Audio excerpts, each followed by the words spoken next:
Hola a todos, bienvenidos a las historias de la ciencia. Aquí, miramos hacia atrás en el largo proceso mediante el cual la humanidad ha llegado a comprender el mundo. Cómo esas exploraciones, ensayos y descubrimientos han ido transformando poco a poco nuestra forma de ver el universo y a nosotros mismos. En las historias de la ciencia, convertimos la ciencia en una narrativa.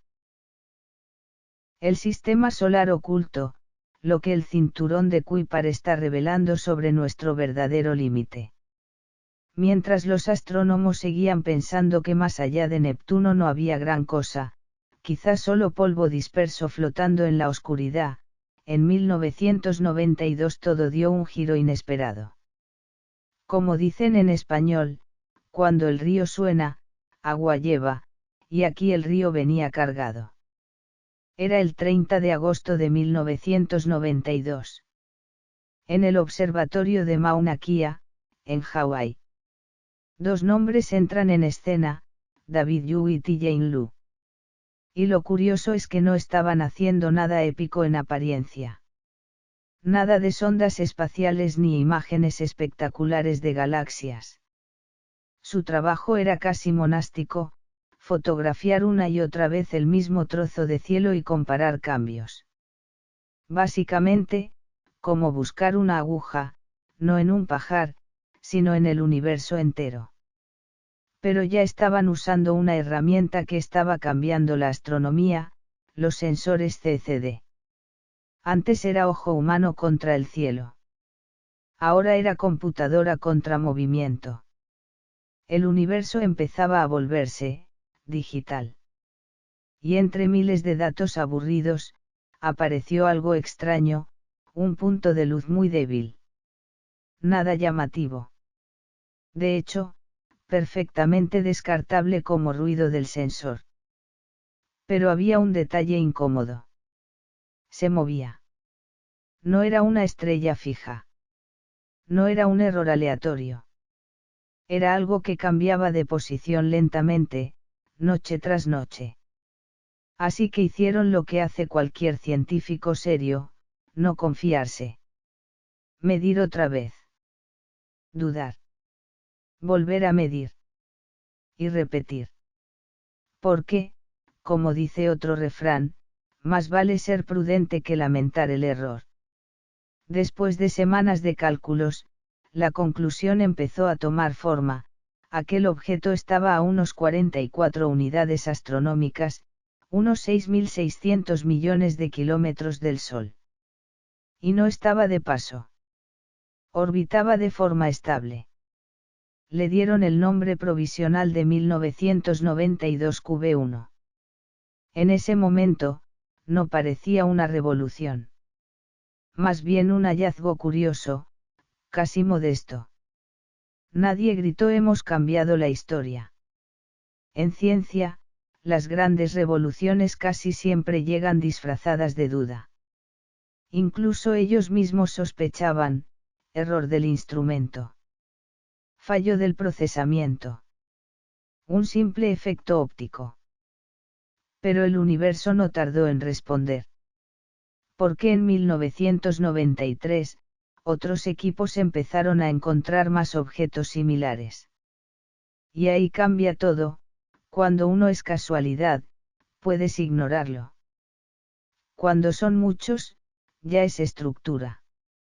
Y así empezó a emerger una idea incómoda, más allá de Neptuno no había vacío. Había una región entera llena de cuerpos helados. Ese conjunto acabaría llamándose cinturón de Kuiper. Curiosamente, el nombre no es tan directo como parece.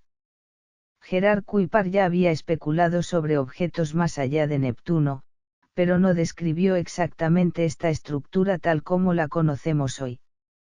Pero en ciencia, como dice otro refrán, a veces el camino se nombra después de haberlo recorrido.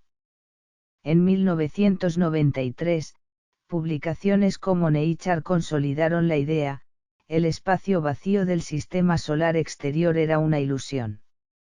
Pero cuando empezaron a mapearlo de verdad, descubrieron algo aún más extraño, no era un cinturón ordenado. No era como los anillos de Saturno. Era más bien una región amplia, caótica, donde cada objeto seguía su propia danza alrededor del Sol. Y tuvieron que clasificarlos. Primero, los objetos clásicos, órbitas relativamente estables, como vecinos tranquilos viviendo lejos del caos. Luego, los objetos en resonancia, atrapados en ritmos gravitacionales con Neptuno. Como Plutón, por cada 3 vueltas de Neptuno, ellos dan 2. Una especie de coreografía cósmica, tú sigues tu camino, yo sigo el ritmo, pero sin chocarnos. Después vienen los objetos del disco disperso, órbitas extremas, estiradas, alteradas continuamente por la gravedad de Neptuno. Como coches expulsados de una autopista que siguen rodando sin control. Y por último, los objetos desconectados, los más misteriosos. Ya casi fuera de la influencia directa de Neptuno, pero sin estar realmente libres. Como alguien que ha salido de una ciudad, pero sigue vagando cerca. De ahí incluso nace la idea de un posible 9º planeta. Cuando todo esto se junta, la conclusión es clara: el cinturón de Kuiper no es un anillo. Es un archivo dinámico del sistema solar temprano. Cada grupo de objetos cuenta una historia distinta: estabilidad, caos, expulsiones, capturas, como si fuera un registro de 4.500 millones de años de tráfico gravitacional lento. Y aquí surge la pregunta clave: ¿podrían ser estos cuerpos restos casi intactos del origen del sistema solar? Si es así, no estaríamos mirando basura espacial, sino fósiles del nacimiento del Sol. Pero antes de ir más lejos, aparece otra duda inevitable. Si todo esto es real, ¿por qué no lo vimos durante tanto tiempo? Cuando los astrónomos empezaron a confirmar que el cinturón de Kuiper no era una hipótesis, sino una estructura real más allá de Neptuno, surgió una pregunta muy humana, casi inevitable: si allí hay miles de cuerpos helados, ¿quién es el protagonista de esa región? Y durante mucho tiempo, la respuesta parecía obvia: Plutón. Descubierto en 1930 por Clyde Tombaugh, Plutón vivió en una especie de limbo cósmico. No era lo bastante grande para ser un planeta clásico, pero tampoco lo bastante pequeño para pasar desapercibido. Era, como dicen en español, ni chicha ni limonada. Aún así, durante décadas apareció en los libros como el 9º planeta del sistema solar. Pero todo empezó a cambiar cuando se entendió de verdad lo que había más allá de Neptuno. Porque entonces la pregunta se volvió incómoda: si esto es solo uno entre miles de objetos, ¿qué es realmente Plutón? ¿El último planeta, o simplemente uno más en la multitud? El golpe definitivo llegó a principios del siglo XXI. En 2005, el equipo de Mike Brown detectó un nuevo objeto en el Observatorio de Palomar, 2003 V313, más tarde bautizado como Eris. Y aquí explotó el debate. ¿Por qué Eris era el problema perfecto? Su tamaño era comparable, e incluso posiblemente mayor, que el de Plutón. Y la lógica era implacable: si Plutón es un planeta, Eris también debería serlo. Pero entonces apareció la pregunta que nadie quería responder: ¿y si seguimos encontrando más como este? En ese momento, la comunidad astronómica entendió algo clave: el cinturón de Kuiper no era un par de objetos raros, sino un sistema completo, casi una población de mundos helados. Como dice el refrán, donde hay humo, hay fuego. En 2006, la Unión Astronómica Internacional tomó una decisión histórica en Praga: para ser planeta, un cuerpo debía limpiar su órbita de otros objetos. Plutón no cumplía esa condición. Resultado: fue reclasificado como planeta enano. Los titulares fueron simples y directos: Plutón ha sido degradado. Pero en ciencia no fue un castigo, sino una redefinición. Aún así, para el público sonó como si un viejo protagonista hubiera perdido su papel principal. Y sin embargo, Plutón no estaba solo. En los alrededores empezaron a aparecer otros actores fascinantes del cinturón de Kuiper. Haumea, por ejemplo, descubierta en 2004, no destaca por su tamaño sino por su forma. Es tan alargada y rota por su propia rotación rápida que parece un objeto deformado.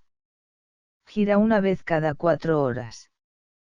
Si pudieras estar allí, el suelo no sería precisamente estable, sería como estar sobre algo que nunca deja de moverse. Como dicen, lo mucho que corre, no siempre llega lejos, y Haumea es pura velocidad. Luego está Makemake, descubierto en 2005. Brilla más de lo que uno esperaría para un mundo tan lejano, probablemente por su superficie cubierta de hielos de metano. Es de esos objetos que no hacen ruido, pero destacan igual. Un poco como el típico refrán: calladito se ve más bonito. Y después están los más extremos, objetos del disco disperso como Sedna, con órbitas tan alargadas que se extienden cientos de unidades astronómicas. Su comportamiento sugiere que algo, o alguien, podría estar influyendo desde más lejos. De ahí nace incluso la hipótesis del noveno planeta. Cuando se juntan todos estos cuerpos, la imagen se vuelve clara: el cinturón de Kuiper no es un sistema ordenado, sino un ecosistema caótico. Hay órbitas estables, otras perturbadas, otras expulsadas y algunas casi desconectadas por completo. Como una base de datos que nunca se ha limpiado del todo. Y entonces surge la gran pregunta: ¿cómo se formó algo tan desordenado? Porque si el sistema solar empezó como un disco tranquilo de polvo girando, esto no debería ser así. Ahí entra Neptuno. A finales de los 90 y principios de los 2000, modelos dinámicos, como los impulsados por Gómez y Levisan, propusieron algo sorprendente: los planetas no siempre estuvieron donde están hoy. En el sistema solar temprano, todo era mucho más inestable: más interacciones gravitacionales, más objetos, más caos. Neptuno probablemente migró hacia el exterior. Y en ese viaje fue barriendo objetos a su paso: algunos fueron empujados hacia afuera, otros capturados en resonancia, otros expulsados completamente. Como si el sistema solar primitivo fuera una casa recién construida, y Neptuno el obrero que mueve todo sin seguir exactamente el plano. Cada maestrillo tiene su librillo, pero este parecía improvisar bastante. Así, el cinturón de Kuiper no es un vestigio intacto, sino el resultado de una remodelación profunda. Un registro dinámico, escrito a lo largo de 4.500 millones de años. Y cuando pones a Plutón, Eris, Haumea, Makemake y miles de objetos juntos, el mensaje es claro: no estamos viendo el borde del sistema solar. Estamos viendo una página arrancada de su historia temprana. Y la pregunta final queda en el aire: si Neptuno se movió, ¿cuánto más cambió todo lo demás? Cuando los astrónomos por fin confirmaron que el cinturón de Kuiper no era una simple hipótesis, sino una estructura real más allá de Neptuno, apareció una pregunta mucho más incómoda: si allí hay miles de cuerpos helados, ¿afectan de alguna forma lo que vemos hoy del sistema solar?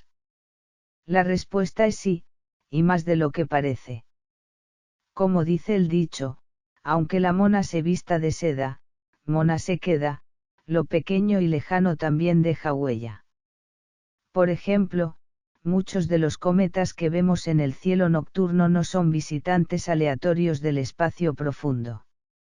En realidad, podrían ser enviados temporales expulsados desde ese reservorio helado. Esta idea viene de lejos. En los años 50, Gerard Kuiper y Fred Whipple se hicieron una pregunta clave: los cometas de período corto no pueden simplemente desaparecer, tienen que venir de algún sitio que los reponga constantemente. Si no existiera esa fuente, el sistema solar ya se habría quedado sin ellos hace miles de millones de años. Con el tiempo surgió la idea de distintos almacenes cósmicos. Más lejos aún se propuso la nube de Oort para los cometas de largo periodo, pero para los de corto periodo hacía falta algo más cercano. Ahí es donde entra el cinturón de Kuiper, un verdadero depósito de cometas. Sus cuerpos helados orbitan tranquilamente entre unas 30 y 50 unidades astronómicas. Pero si algo los perturba, por ejemplo, la gravedad de Neptuno, sus órbitas pueden cambiar lentamente, en procesos que duran cientos de miles de años. Poco a poco, sus trayectorias se alargan hasta que algunos terminan entrando en el sistema solar interior. Cuando se acercan al Sol, empieza el espectáculo, el hielo se sublima, el agua y el metano pasan de sólido a gas, y arrastran polvo. Resultado, una cola brillante que atraviesa el cielo. Dicho de forma más cotidiana, el cinturón de Kuiper es como un enorme mercado laboral cósmico. Y los cometas serían trabajadores temporales enviados a una misión corta al interior del sistema. Algunos vuelven periódicamente, como los empleados fiables, otros hacen su trabajo una vez y desaparecen para siempre. Pero cuando los científicos empezaron a estimar su inventario, apareció un problema serio. Los modelos indicaban que el cinturón de Kuiper debería haber contenido una masa decenas de veces mayor que la de la Tierra. Sin embargo, las observaciones actuales muestran menos de una décima parte de la masa terrestre. Más del 90% faltante. A esto se le conoce como el problema de la masa perdida del cinturón de Kuiper. O dicho de forma sencilla, el almacén debería estar lleno, pero parece medio vacío. Entonces surge la gran pregunta: ¿dónde está toda esa materia? Una explicación es que Neptuno actuó como un auténtico transportista cósmico durante la formación temprana del sistema solar. Al migrar hacia el exterior, habría ido dispersando y redistribuyendo cuerpos helados, algunos fueron expulsados, otros enviados hacia el interior, y otros quedaron en órbitas más lejanas. Otra posibilidad es más simple: esos cuerpos nunca fueron estables del todo y han sido removidos lentamente durante miles de millones de años. Y cerca de las 50 unidades astronómicas aparece algo curioso: el llamado acantilado de Kuiper, donde la cantidad de objetos cae de forma brusca, como si alguien hubiera cortado la distribución de golpe. Sumando todo esto, el cinturón de Kuiper deja de ser una simple región y se convierte en un rompecabezas abierto. Problemas de órbitas, de colores, de dinámicas de colisiones, y objetos extremos como Sedna, todo parece más un sistema vivo que un borde del sistema solar. Y en ese caos organizado, la pregunta inevitable es: ¿cómo se llegó a todo esto? Durante décadas, los modelos de migración planetaria han sugerido que Neptuno no siempre estuvo donde está hoy. Su desplazamiento temprano habría reordenado todo el exterior del sistema solar como una especie de remodelación gravitacional. En ese proceso, algunos cuerpos fueron capturados, otros expulsados y otros quedaron atrapados en resonancias orbitales. Como dice otro refrán español: a río revuelto, ganancia de pescadores. Solo que aquí el río es el espacio profundo, y lo que se revuelve es todo el sistema solar primitivo. Más tarde, las misiones espaciales empezaron a confirmar que no estamos ante un borde vacío. La sonda New Horizons llegó a Plutón en 2015, mostrando un mundo activo, con montañas de hielo y llanuras de nitrógeno. Y en 2019 visitó a Rokot, un objeto con forma de muñeco de nieve formado por dos cuerpos unidos suavemente. Eso sugiere que estos objetos son fósiles casi intactos de la formación del sistema solar. Y entonces aparece la última gran pregunta, si el cinturón de Kuiper ya es tan complejo. ¿Dónde termina realmente el sistema solar? Algunos modelos apuntan a una región aún más lejana, la nube de Oort, un posible envoltorio esférico que podría extenderse a distancias enormes. Pero hay un problema, nunca la hemos visto directamente. Y eso deja una idea inquietante en el aire, quizá lo que llamamos borde del sistema solar no sea un límite real, sino simplemente el límite de nuestra mirada. Las personas que realmente cambian el mundo suelen ser aquellas que simplemente han pensado un paso más que los demás. Si esta historia te ha hecho reflexionar un poco, dale me gusta, síguenos y guárdala para más tarde. Nos vemos en el siguiente personaje, hasta pronto.